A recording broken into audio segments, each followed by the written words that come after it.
Hello everyone, आज हम पढ़ने वाले हैं जटिल स्थायी ऊतक, जो कि हमारे क्लास 9th का चैप्टर है, चैप्टर नंबर 6। ये हमारे पादप ऊतक का एक प्रकार है, जटिल स्थायी ऊतक। इससे पहले वाली वीडियोस में आप जाकर देख सकते हैं, पूरा चार्ट बना हुआ है। इसमें क्या होता है, जो जटिल स्थायी ऊतक होता है वो ऊतक होता है जिसमें दो या दो से अधिक प्रकार की कोशिकाएं मिलकर एक समूह बनाती हैं, या ये कह लो वो ऊतक जो दो या दो से अधिक प्रकार की कोशिकाओं से मिलकर बने होते हैं, उन्हें जटिल स्थायी ऊतक कहते हैं। जो हमारे जटिल स्थायी ऊतक है वो हमारे दो प्रकार के होते हैं, जाइलम एंड फ्लोएम।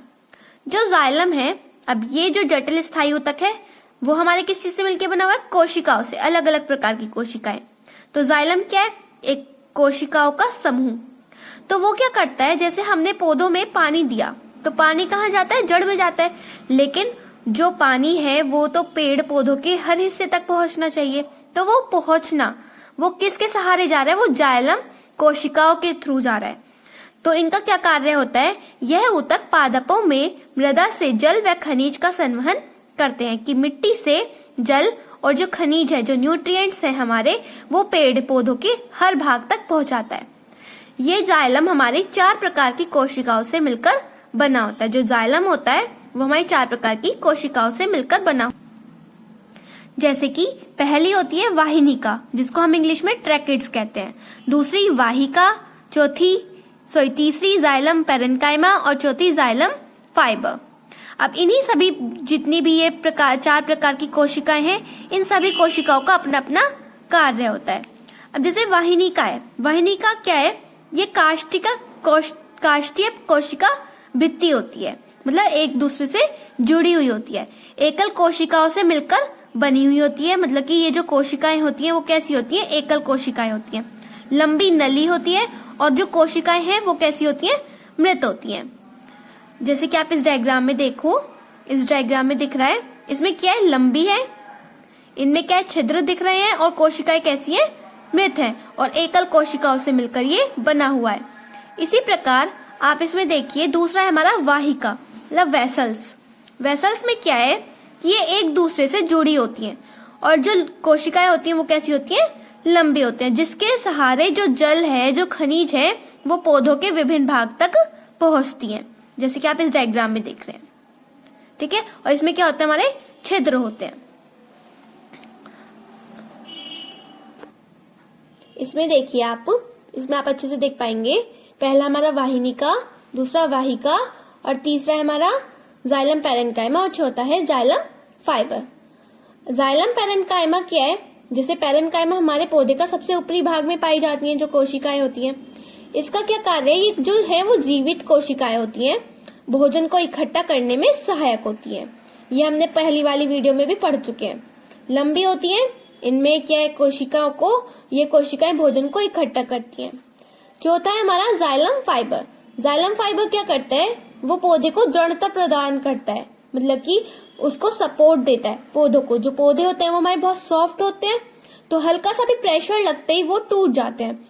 तो उस चीज को दृढ़ता प्रदान करना, पौधों को दृढ़ता प्रदान करना ही इसका कार्य होता है। दूसरी बात है, इसकी जो कोशिकाएं होती हैं वो कैसी होती हैं, मृत होती हैं। जो कोशिकाएं हैं वो मृत है। इसके बाद आता है हमारा फ्लोएम। जैसे जाइलम क्या कर रहा था, पानी और खनिजों को हर भाग तक पहुंचा रहा था, पादप के हर भाग तक पानी और खनिज को पहुंचाता था। इसी तरीके से जो फ्लोएम है, ये जो भोज्य पदार्थ होते हैं, पेड़ों का कार्य क्या है, खुद का खाना खुद ही बनाते हैं, तो उसका संवहन करते हैं। पौधे के हर भाग तक उस खाने को पहुंचाना फ्लोएम कोशिकाओं का कार्य होता है। जो फ्लोएम कोशिकाएं होती हैं, उनका कार्य होता है कि यह ऊतक पादपों में निर्मित भोज्य पदार्थों का संवहन करता है, और ये भी हमारा 4 प्रकार की कोशिकाओं से मिलकर बना होता है फ्लोएम। इसकी 4 प्रकार की कोशिकाएं हैं, चालनी नलिकाएं, सहचरी कोशिकाएं, फ्लोएम पैरेन्काइमा और फ्लोएम रेशे। चालनी नलिकाएं जो होती हैं वो लंबी होती हैं, छिद्रित होती हैं, उनमें छेद होते हैं, और नलिका आकार होते हैं। जो कोशिकाएं हैं वो नलिका आकार की होती हैं। जो नली होती है हमारी लंबी और पतली, उसी के आकार की इसमें कोशिकाएं हमें मिलती हैं। सहचरी कोशिकाएं जो होती हैं वो लंबी होती हैं, सघन होती हैं, एक दूसरे से जुड़ी हुई होती हैं। इनके बीच में द्रव्य मिलता है और इनमें बड़ी केंद्रक होती हैं। जो केंद्रक होता है, न्यूक्लियस होता है, इनमें बड़ा होता है। किसमें? सहचरी कोशिकाओं में। तीसरा आता है हमारा फ्लोएम पैरेन्काइमा। इसका भी पैरेन्काइमा का वही कार्य है कि ये भोजन व संग्रहण एवं धीमी गति से उनका संवहन करता है, ताकि भोजन जो है वो हर भाग तक, पौधे के हर भाग तक पहुंच सके। चौथा आता है हमारा फ्लोएम रेशे। ठीक है, इसका कोई इतना खास कार्य नहीं होता है। इसके बाद हम देख लेते हैं इन दोनों में डिफरेंस, जाइलम और फ्लोएम में। ये हमारे एग्जाम पॉइंट ऑफ व्यू से बहुत इंपॉर्टेंट होते हैं। ये आ जाता है कि जाइलम और फ्लोएम में आपको डिफरेंस करना है। तो जाइलम की जो कोशिकाएं होती हैं वो होती है हमारी मृत और फ्लोएम की जीवित होती हैं। जाइलम में जो कोशिका भित्ति होती है वो मोटी होती है, लेकिन फ्लोएम में पतली होती है। जाइलम की जो कोशिकाएं होती हैं वो लिग्निन की बनी हुई होती हैं और फ्लोएम में सेल्यूलोज की बनी हुई होती हैं। जाइलम में जो वाहिनिका है और वाहिका है वो पाई जाती है, मतलब ब्रैकेट्स और वेसल्स पाए जाते हैं, लेकिन फ्लोएम में सहचरी और चालनी नलिकाएं पाई जाती हैं।